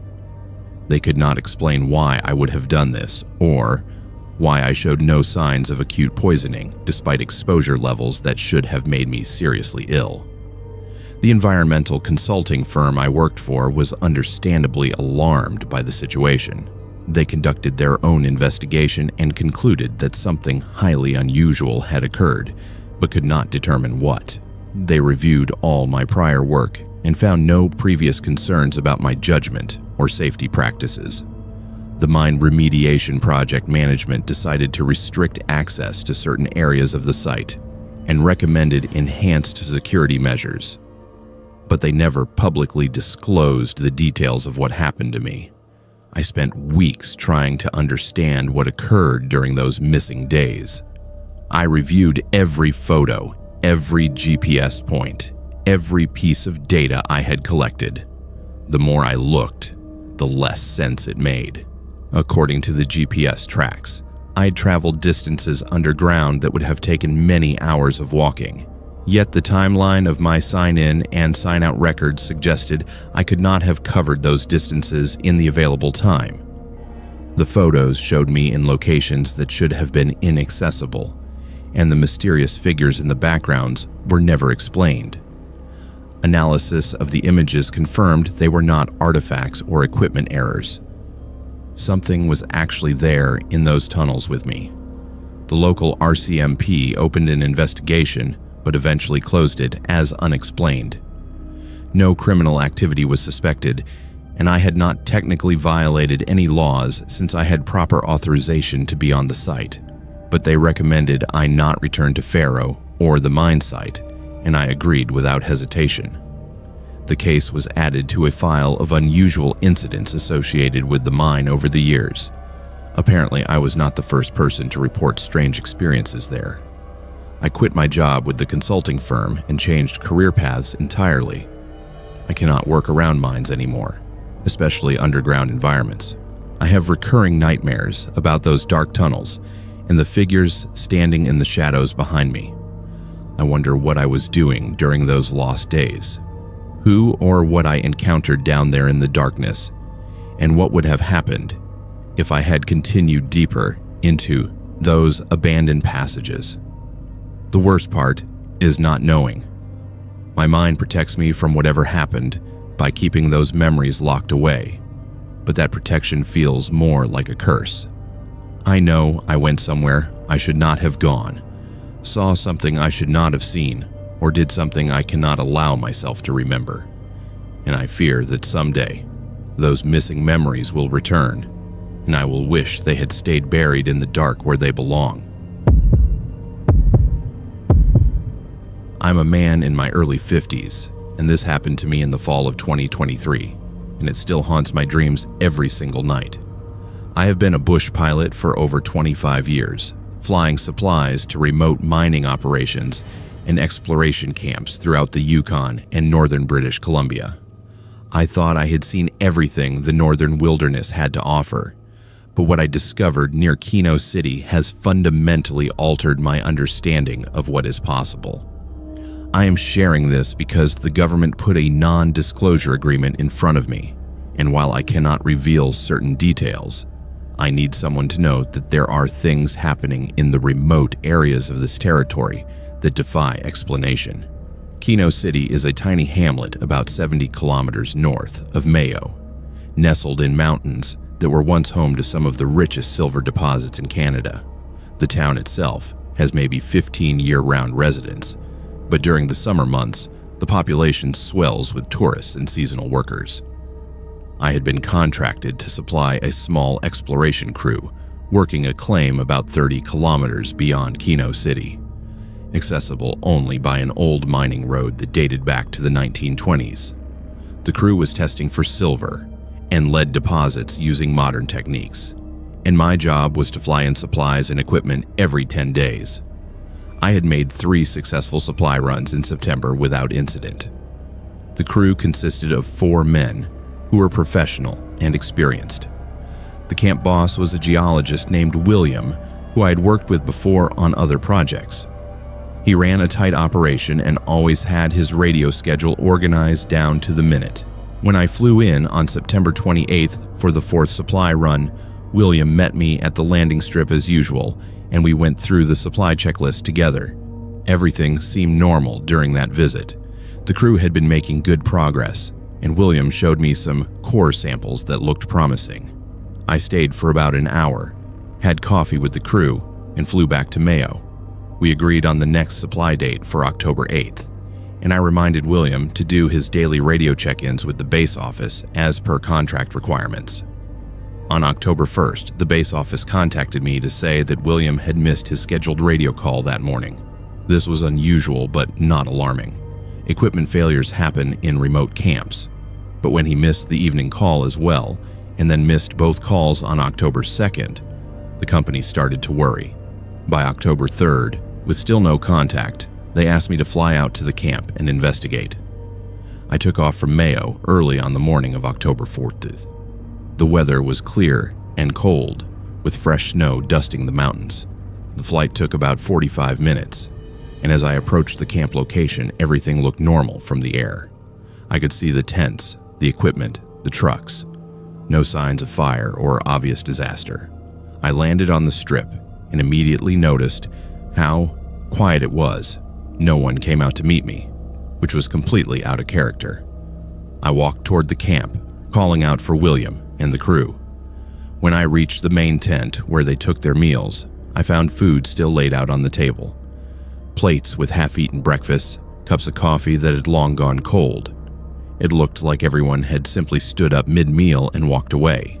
I checked the sleeping tents and found sleeping bags and personal belongings undisturbed.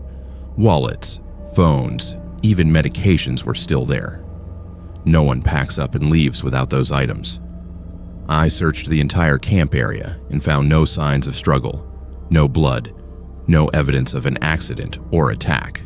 The equipment was all operational. The generator was running. The radio was functioning perfectly when I tested it. But 4 grown men had vanished without a trace. Then I found the trail camera. William had mentioned during my last visit that they had set up a wildlife camera on a tree near camp to document any bears or other animals that might be approaching. I located the camera and pulled the memory card. Back at the main tent, I loaded the images onto my laptop. What I saw on that screen made my blood run cold. The camera had captured the crew leaving camp on the night of October 1st at approximately 2:47 in the morning. All 4 men were walking single file away from camp into the forest, heading northwest toward the old mine workings. But the way they were moving was wrong. They were walking in perfect synchronization like a drill formation. Their arms swung at identical angles, their steps matched perfectly, and their heads were held at the same rigid position. It looked choreographed, but there was no reason for it. More disturbing was the footage from a few minutes earlier. The camera had captured all 4 men emerging from their tents at the exact same moment, at 2:43 in the morning. They moved to the center of camp, formed a line, and began walking. Not a single one looked around. Not a single one spoke or gestured. They just walked into the forest like they were being marched by an invisible force. I played through the rest of the footage. The camera continued recording until its battery died around noon on October 2nd, but no one had returned to camp. I grabbed the camera, locked my plane, and decided to follow the direction the men had walked. I brought my satellite phone, my GPS, my survival kit, and the pistol I carry for bear protection. The forest floor was covered in fresh snow, but I could still make out a trail where vegetation had been disturbed. The path led northwest through dense spruce and pine, gradually climbing toward a ridgeline where I knew old mine shafts were located. As I walked, I started finding personal items scattered along the trail. First a jacket, then a boot, then a watch. The items were spaced progressively farther apart, like the men had been shedding their belongings as they walked deeper into the wilderness. About 2 kilometers from camp, I found William's radio. It was lying in the middle of the trail, smashed, as if someone had thrown it down with force. Another kilometer beyond that, I found more clothing items in one of the men's backpacks, empty except for a notebook. I opened the notebook and found the final entry was dated September 30th. It was gibberish, repeated phrases written over and over. We hear it calling from below, and the old mine wants us to come home, and we must go deeper, we must go deeper, we must go deeper. The trail led me to a canyon area where multiple old mine shafts dotted the hillside. These were not the modern exploration sites the crew had been working. These were abandoned workings from the 1920s, long sealed or collapsed, and extremely dangerous. At the largest entrance, I found signs of recent digging.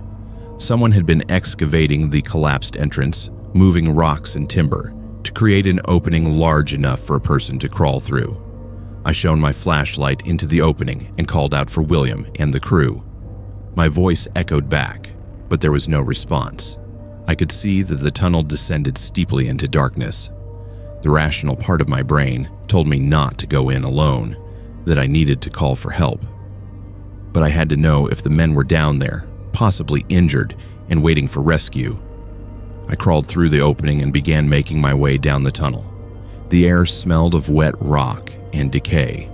The tunnel walls showed signs of age, with old timber supports that looked ready to collapse. After about 50 meters, the tunnel opened into a larger chamber. My flashlight beam swept across the space, and I saw something that made me freeze. The 4 men were there, or what was left of them. They were lying in a circle in the center of the chamber, positioned like spokes of a wheel, but they were not moving. And from the condition of their bodies, they had been dead for at least 2 days. The temperature in the mine was just above freezing, but the bodies showed signs of hypothermia and exposure. More disturbing was the fact that they were lying in perfect formation with their hands clasped together, forming a connected circle. I approached slowly, checking for any signs of life, but there were none. I noticed that their faces all wore the same expression, peaceful and almost serene, despite what must have been a terrifying death. Around them, on the ground, were symbols scratched into the dirt, patterns that looked almost ritualistic. In the center of the circle was a deep shaft that descended even further underground, and from somewhere far below I could hear water dripping. I took photos with my phone as evidence, marked the location on my GPS, and got out of that mine as fast as I could. I ran back to camp, called the authorities on my satellite phone, and waited for them to arrive. The RCMP came by helicopter along with search and rescue teams. I showed them the footage from the trail camera and guided them to the mine location. The investigation that followed was extensive, but the conclusions were vague. The official determination was that the crew had succumbed to some kind of group psychosis, possibly brought on by carbon monoxide exposure or contamination from the mine environment. They theorized that the men had been affected by gases seeping from the old workings, causing hallucinations and irrational behavior that led them to walk into the wilderness and enter the dangerous mine shaft where they perished from exposure. But that explanation does not account for everything I saw. The synchronized movement, the ritualistic positioning of their bodies, the symbols on the ground, and most troubling of all, the fact that the notebook showed signs of compulsion days before they died. Something in or around those old mines had called to them, and they had answered. The company shut down the exploration project permanently, and the area was designated as contaminated and off-limits. I was required to sign documents agreeing not to publicly discuss certain aspects of what I found. The families of the deceased were compensated and told that their loved ones died in a tragic accident related to toxic exposure. The mine entrances in that area were sealed with concrete and steel, and warning signs were posted throughout the region. But I know there is more to the story than the official version. I have spoken quietly with indigenous elders from the region who told me that those old mine areas have always been considered spiritually dangerous. They said that in the old stories, there are places where the earth itself can call to people, drawing them underground, never to return. They said the miners from the 1920s knew about it, and that there were disappearances back then too that were never explained. I transferred my operating base away from Mayo, and I refuse any contracts that involve flying near Kino City.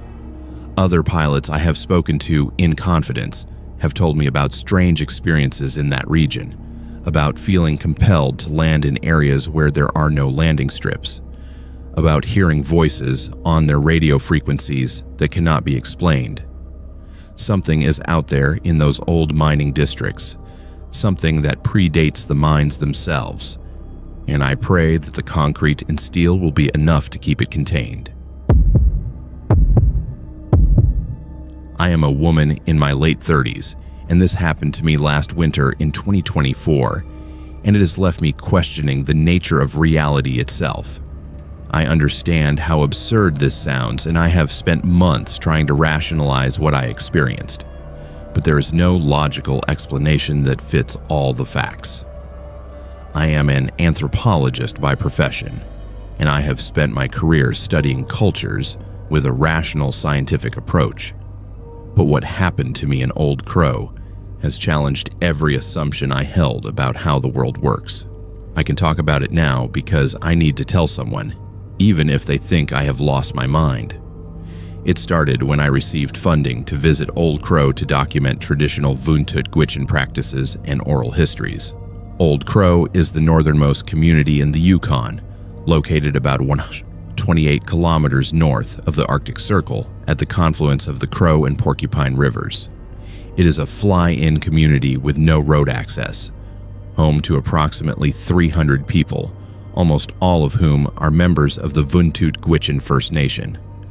The isolation and strong cultural traditions of the community made it an ideal location for my research on traditional knowledge systems and cultural continuity.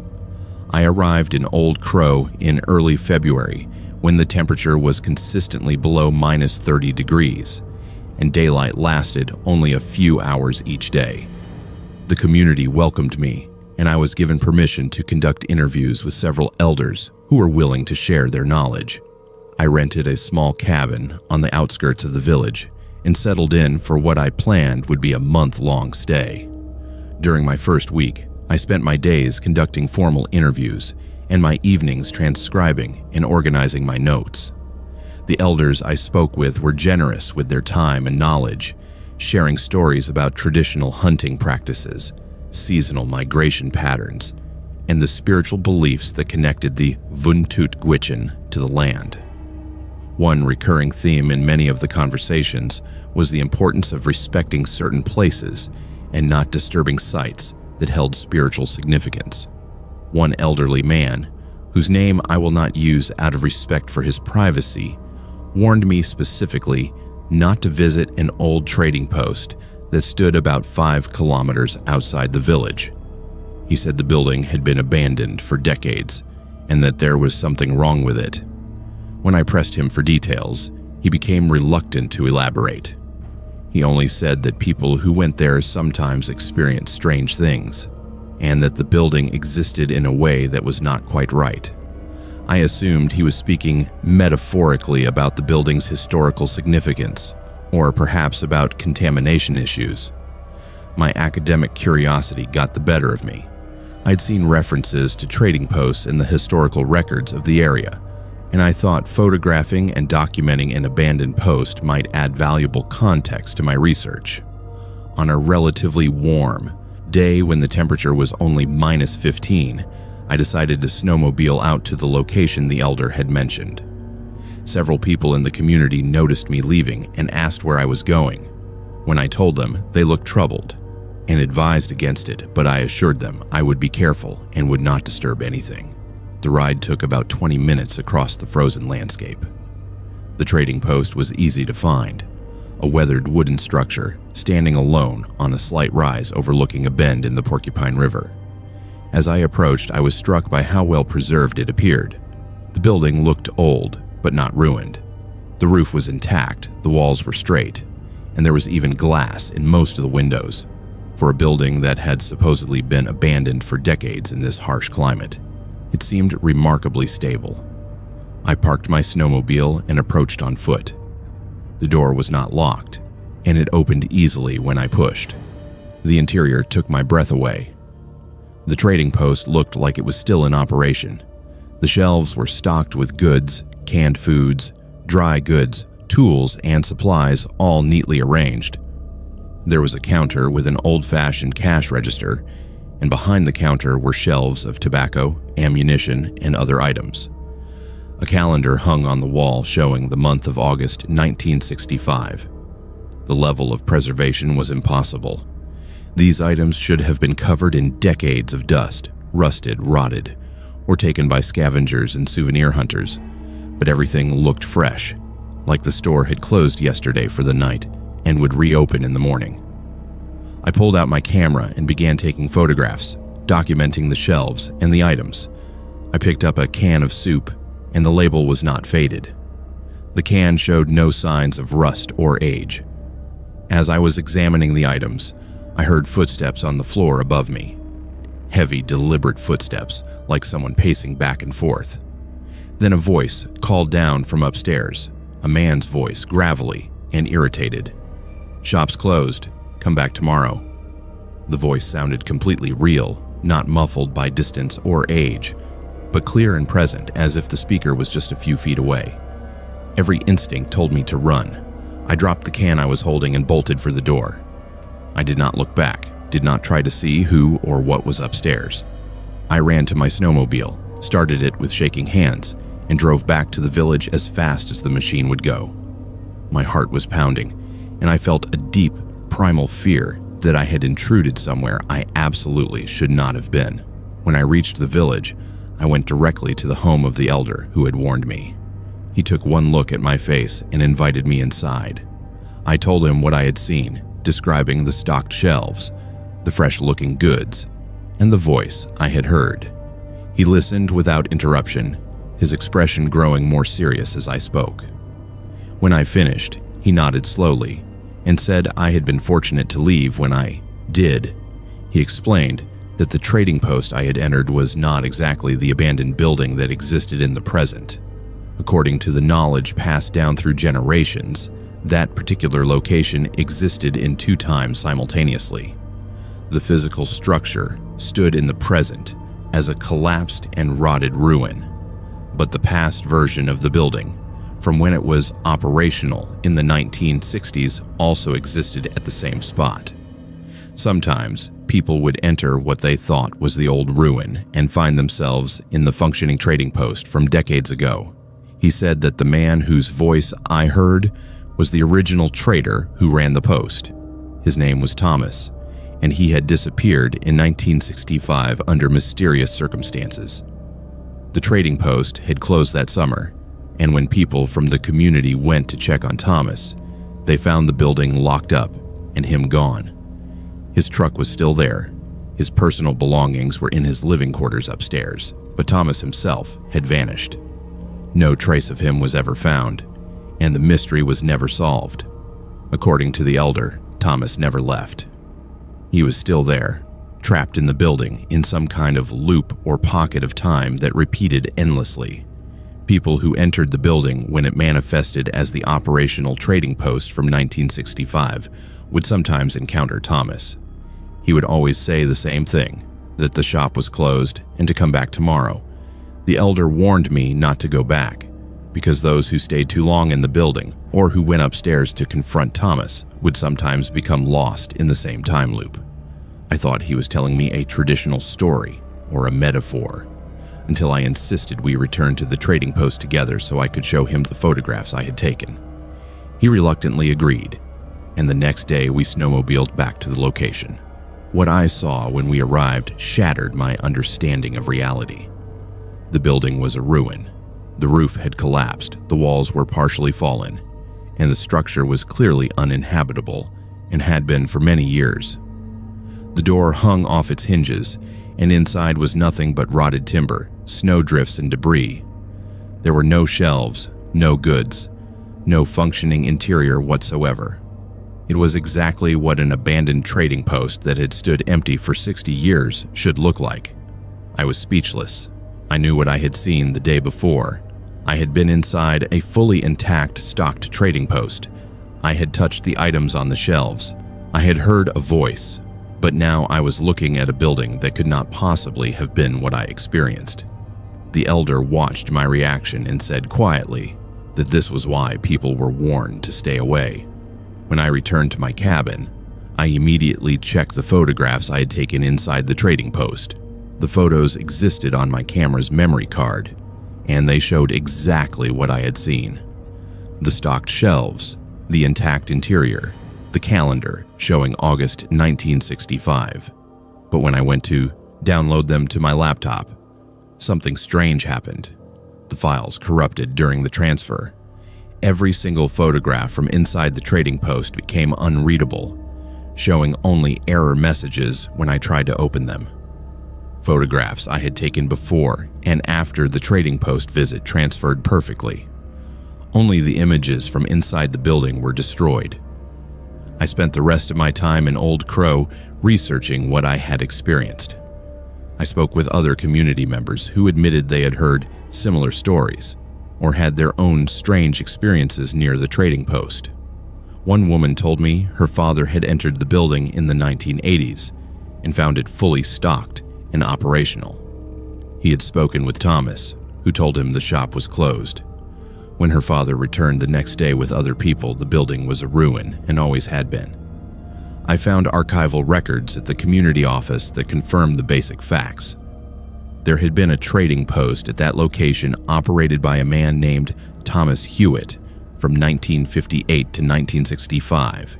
He had disappeared in August 1965, and despite an RCMP investigation, no trace of him was found. The building had been abandoned and gradually deteriorated over the decades, but the records could not explain why some people experienced the building as it had been in 1965. I have tried to research similar phenomena, what some parapsychologists call time slips or temporal anomalies. There are documented cases from around the world of people claiming to have briefly experienced different time periods, but these accounts are always controversial and disputed.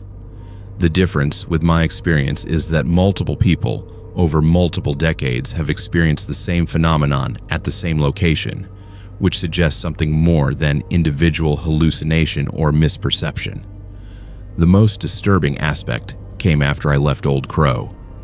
For weeks after returning home, I would receive phone calls on my cell phone. The calls would show no caller ID, and when I answered, there would be silence, followed by a gravelly male voice saying, "Shop's closed. Come back tomorrow." Then the line would go dead. These calls came at random times, sometimes in the middle of the night.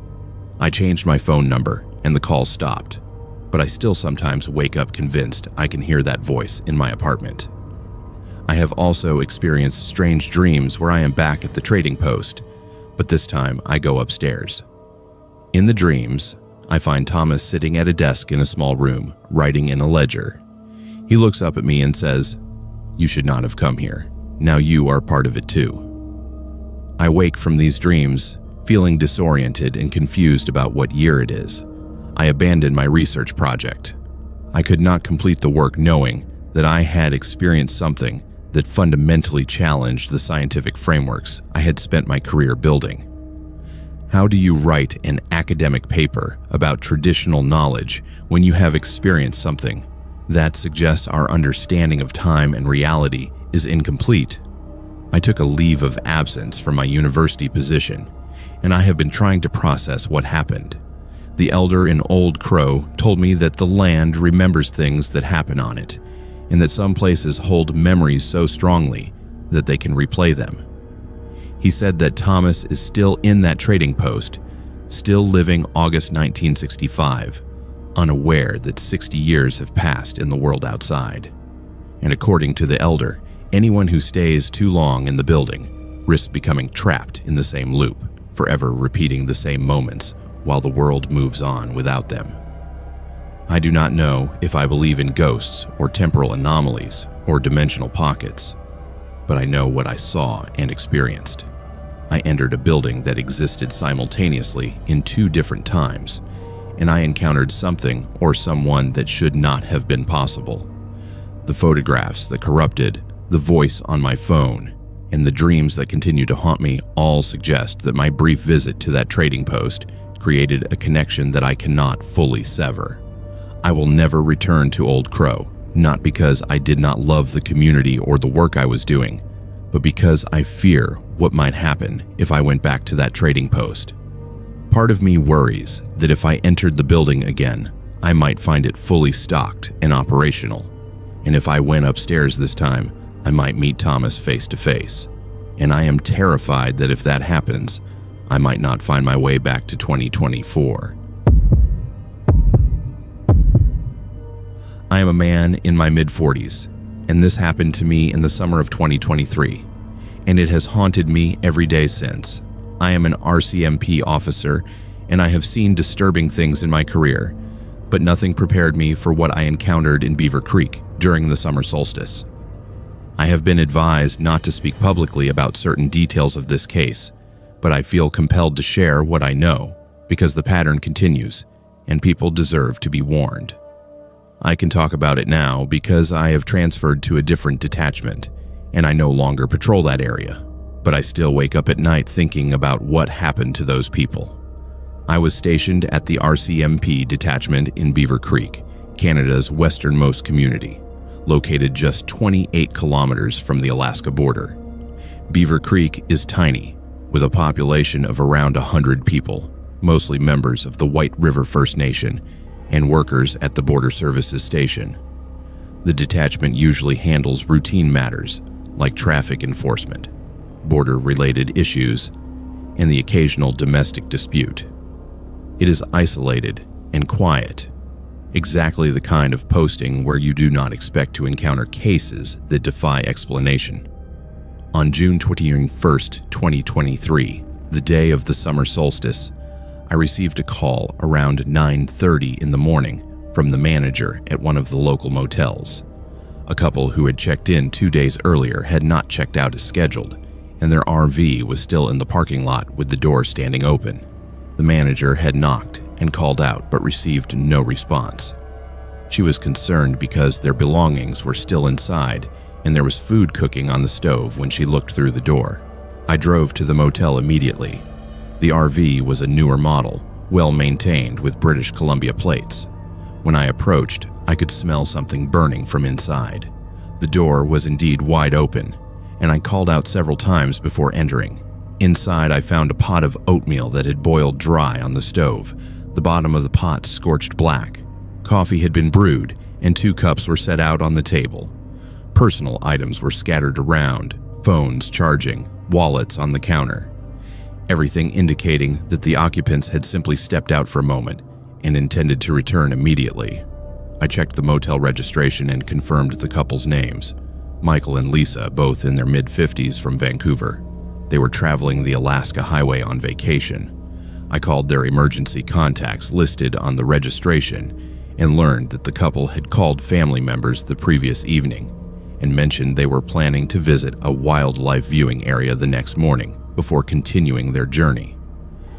Nothing in the conversation had suggested any problems or concerns. I expanded my search to the surrounding area and discovered that the couple's dog, a medium-sized golden retriever, was tied to a post near the RV, extremely agitated and barking continuously. The dog had water but appeared distressed. This detail troubled me because people do not leave their pets tied up and then vanish without explanation. I contacted the Parks Canada Warden Service and organized a search. By early afternoon, a team was assembled to check the wildlife viewing areas and trails near Beaver Creek. About 5 kilometers north of the community, we found a trail camera that had been installed by Parks Canada to monitor caribou movement. I requested the footage be pulled immediately. What we saw on that camera has never been publicly released, but it has become the central piece of evidence in a case that remains officially unsolved. The footage showed Michael and Lisa arriving at the wildlife crossing area at approximately 11:00 p.m. on June 20th. This timing struck me as odd because it was well past sunset, though during the solstice period in the Yukon, there is still significant twilight even at 11:00 p.m. The couple parked their vehicle and walked toward the forest edge. Their movements were synchronized in a way that seemed unnatural. They walked side by side in perfect step, both looking straight ahead, with identical posture and gait. Their dog was with them initially, running ahead and circling back as dogs do. But as the couple approached the tree line, the dog stopped abruptly. You could see in the footage that the dog refused to follow them further. It pulled against the leash, planted its feet, and even tried to pull them back. Michael unclipped the leash from the dog's collar without looking at the animal, and he and Lisa continued walking into the forest. The dog watched them go and then ran back toward the parking area. The camera captured them, walking in a straight line into the forest, never looking around, never speaking to each other, moving with that same eerie synchronization. They disappeared into the trees and did not return. The camera continued recording through the night and into the morning, but Michael and Lisa never came back out. We organized an extensive search operation. Search and rescue teams, tracking dogs, helicopters, everything available. The dogs picked up the couple's scent and followed it deep into a remote canyon area about 8 kilometers from where they had entered the forest. The terrain there is extremely rugged, with steep cliffs and dense vegetation. The scent trail led to the edge of a cliff overlooking a canyon that drops about 150 meters to a rocky stream below. The search teams rappelled down to the canyon floor, expecting to find bodies, but there was nothing. No remains, no clothing, no equipment. The tracking dogs lost the scent entirely at the cliff edge, as if Michael and Lisa had simply vanished into the air. We searched that area for 3 days, covering every possible route they might have taken, but found no trace of them. During the investigation, I interviewed residents of Beaver Creek and members of the White River First Nation. That is when I learned that this was not the first disappearance in that area around the summer solstice. An elderly man told me about a young couple who had disappeared in similar circumstances in 2016, also on June 21st. Their car had been found abandoned at a trailhead, and they were never seen again. The search had turned up nothing.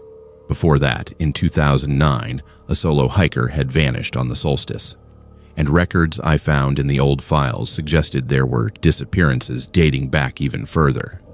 I spoke with an elder from the White River First Nation, who is willing to share traditional knowledge about the area. She told me that the canyon where the scent trail ended has always been considered dangerous, especially during the summer solstice. According to oral history, there is something in that area that calls to people during the longest day of the year, when the sun barely sets and the light has an unusual quality. She described it as a place where the boundary between the physical world and the spirit world becomes thin, and that those who are called often walk willingly to their deaths without understanding what is happening to them.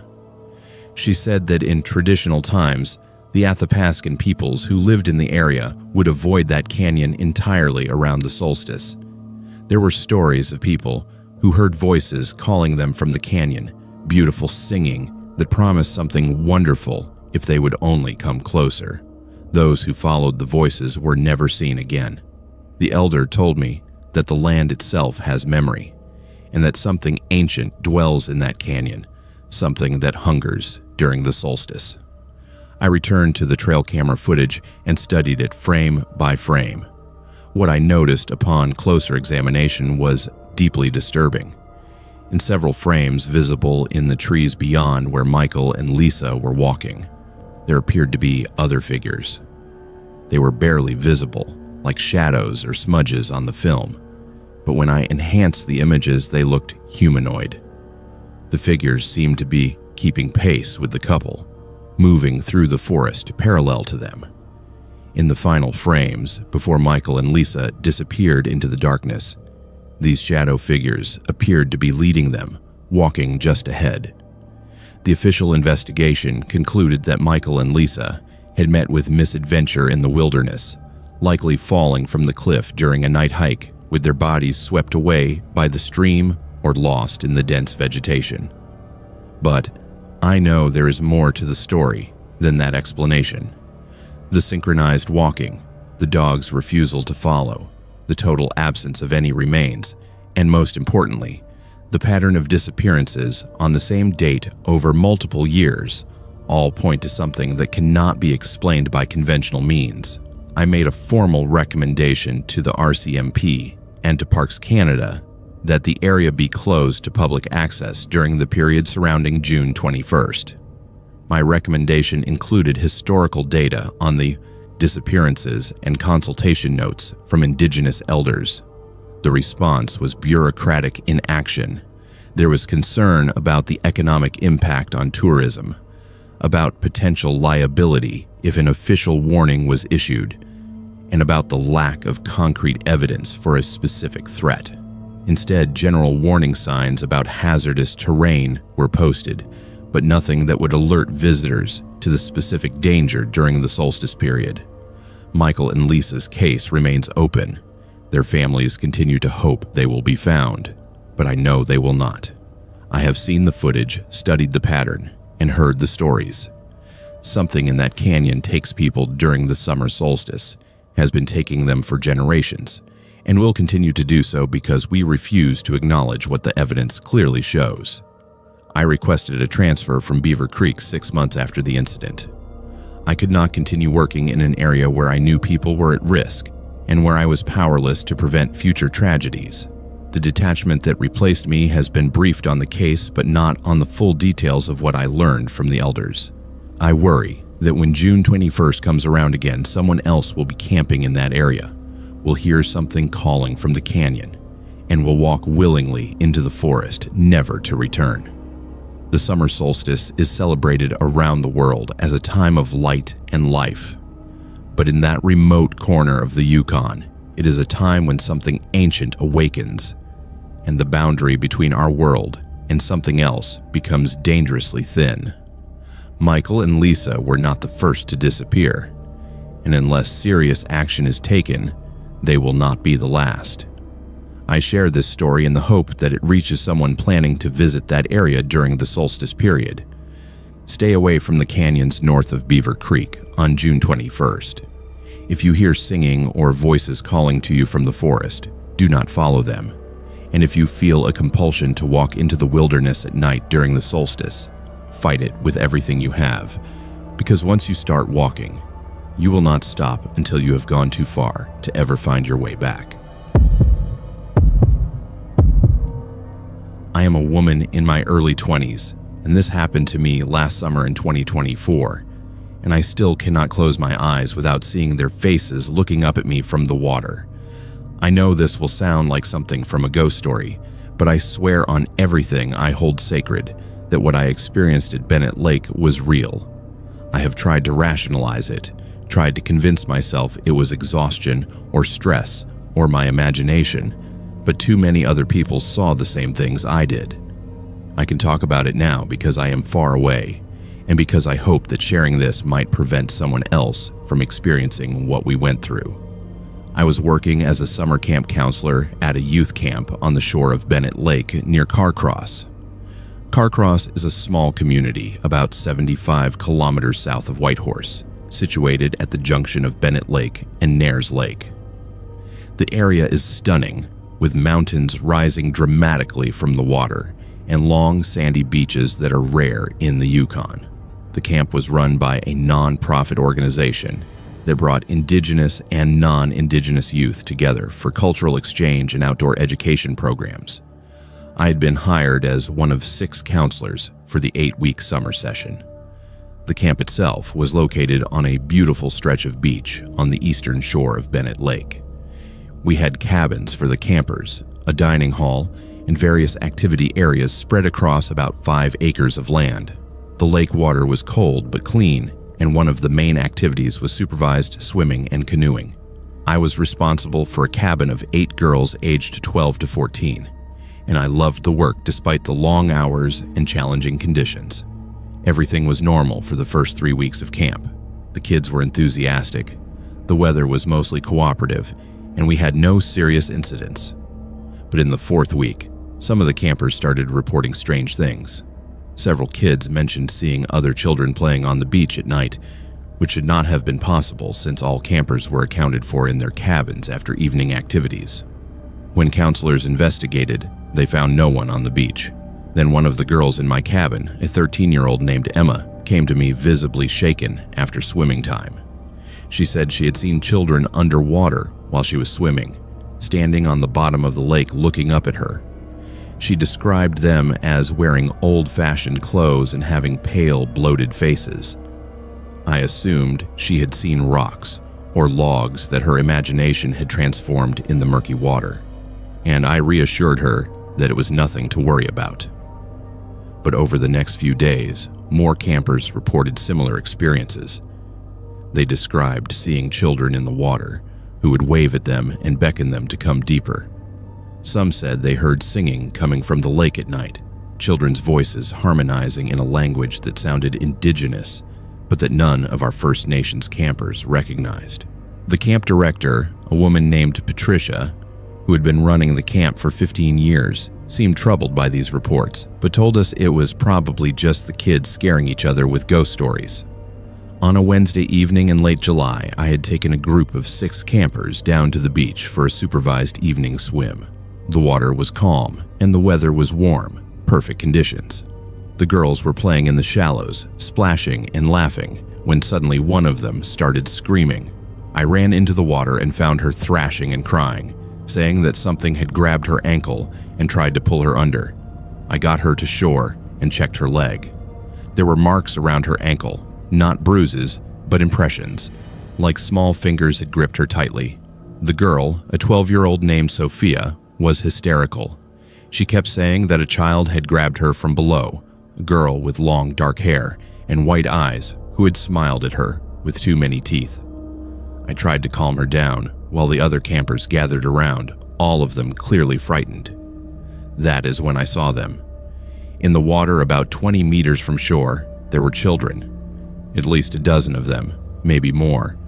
They were standing in water that should have been over their heads, but they were not floating or swimming. They were just standing there, perfectly still, staring at us on the beach. Their clothes were old-fashioned, like something from early 20th century photographs. Long dresses on the girls, plain shirts and pants on the boys. Their skin was pale and their hair hung wet and limp.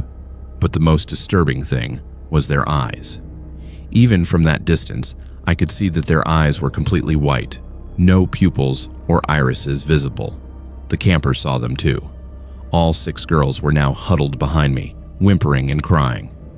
I felt a cold dread settle in my stomach as the children in the water began to move. They walked toward the beach in perfect unison, still staring at us with those horrible blank eyes. As they got closer, I could see that they were not walking on the lake bottom. They were walking on top of the water, their feet creating small ripples with each step, but never breaking the surface. I grabbed the campers and ran back toward the main camp, yelling for help. Other counselors and staff came running, and when they looked at the lake, they saw them too. The children had stopped at the water's edge, standing in a line along the beach. There were 14 of them, ranging in age from maybe 6 years old to early teens. They stood motionless for what felt like hours, but was probably only 2 or 3 minutes. And then they turned in unison and walked back into the lake, descending beneath the surface until they disappeared. The camp director immediately gathered all the counselors and senior staff for an emergency meeting. Some people wanted to call the RCMP, but Patricia said we needed to talk to someone else first. She made a phone call, and within an hour, an elderly woman arrived at the camp. Her name was Agnes, and she was an elder from the Carcross Tagish First Nation. Patricia explained to us that she had called Agnes because what we had experienced was not something the police could help with. Agnes listened carefully as we described what we had seen. She asked specific questions about how the children looked, what they were wearing, and whether they had tried to communicate. When we mentioned that one had grabbed a camper and tried to pull her deeper, Agnes's face became grave. She told us we were very fortunate that we had all gotten out of the water when we did. She explained that the area around Bennett Lake has a tragic history that few people talk about openly. In the early 1900s, there had been a residential school not far from where our camp was located. The school operated for several decades, and many indigenous children from across the southern Yukon had been forcibly taken from their families and sent there. The conditions at the school were horrific, with widespread abuse, neglect, and disease. Many children died at the school, but the exact number was never properly recorded. Agnes told us that there were stories passed down through families about children from the school who drowned in Bennett Lake. Some of these drownings were ruled accidents, but there were suspicions that children had been punished by being forced into the cold water, or that some children had deliberately drowned themselves trying to escape the school. The bodies of several children were never recovered from the lake. In the decades since the school closed in the 1960s, there have been reports of children's spirits near the water, especially during the summer months. She said that the spirits of these children were angry and traumatized by what had happened to them. They were drawn to other children who came to the lake, and they would try to bring them into the water to join them. Agnes described it as a kind of compulsion born from loneliness and suffering. The spirits did not understand that they were causing harm. They just wanted companionship and to be remembered. Agnes performed a ceremony on the beach that night. She burned sacred medicines and sang traditional songs, speaking to the spirits in her language. She acknowledged their suffering, honored their memory, and asked them respectfully to leave the children at the camp alone. She placed offerings at the water's edge and marked stones with symbols. She told us that the ceremony would help, but that the area would never be completely safe because the trauma that created these spirits was too deep and too recent. The camp director made the difficult decision to cancel the remaining 3 weeks of camp and send all the campers home. We told the parents there had been a safety concern that required immediate closure, but we did not provide details about what had happened. Most of the counselors, including me, left as soon as possible. Only a skeleton crew remained to close down the facilities, but the incidents did not stop. During the final days of closure, staff reported seeing the children on the beach every night. They would emerge from the lake around dusk and stand on the shore until full darkness fell.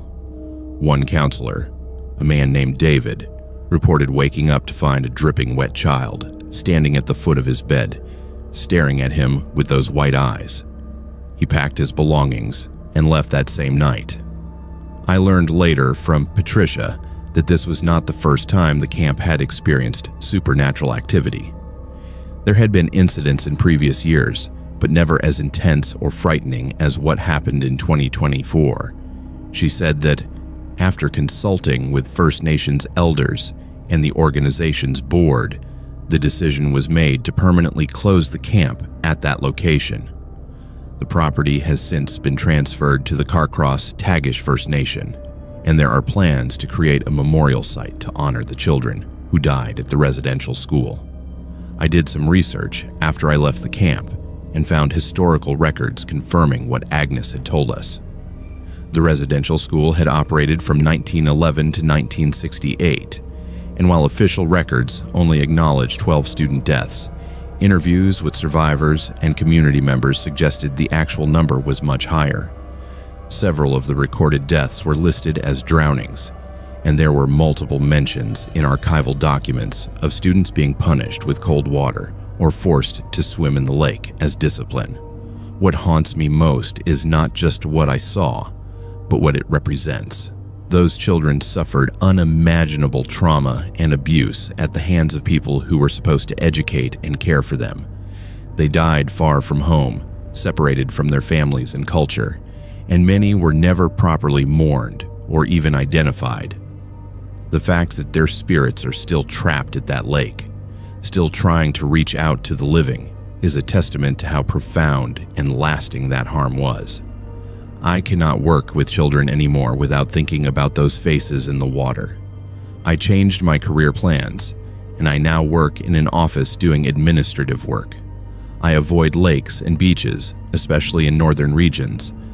I know rationally that what happened was specific to that place and that history, but I cannot shake the feeling that there are other places like it, other sites of historical trauma, where the suffering was so great that it left permanent scars on the landscape.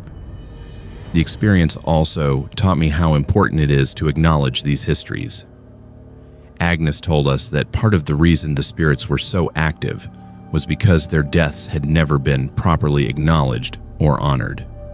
For decades, the truth about what happened at that residential school was suppressed and denied. The spirits could not rest because their stories had not been told and their suffering had not been recognized. I hope that by sharing this story, I am contributing in some small way to that acknowledgement. Those children existed, they suffered, and they died unjustly.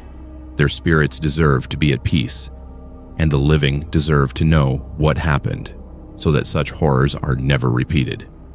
I will never forget the children I saw at Bennett Lake, and I will carry their memory with me always, even as I pray they have finally found the peace they were denied in life.